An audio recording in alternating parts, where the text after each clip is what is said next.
Anangukhuliseke ngoba uyasebenza uqashiwe.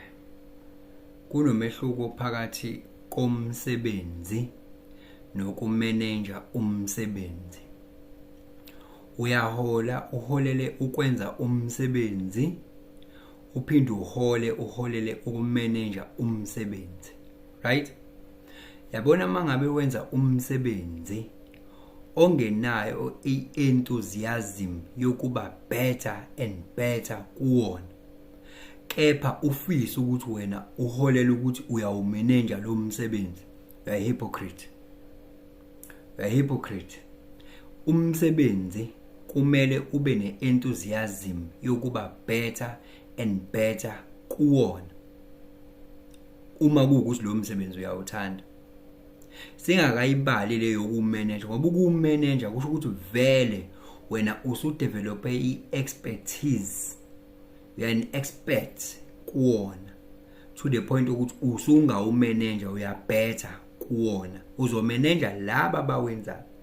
Kodwa wena mufuna ukumanage laba abawenzayo without wena ukuthi ufuna ukuba better kuwona, futhi kahle lapho singasho ukuthi uconcerned ngemali more than umsebenzi itself. Yayizwa ke ngoku ngalesi sikhathi ubingelele changes akasho ukuthi kungenzeka noma yini noma inini noma kanjani kunoma ubani ngoba impilo ayisiyona lento ocabanga ukuthi iyona. Possibilities are infinite in the universe. Your own consciousness is your own limitation. Kukude lapho esisuka khona futhi kukude lapho esiya khona. Beka phansi umoya ungatatazilwe, yabona. Asibeni neqiniso phela la.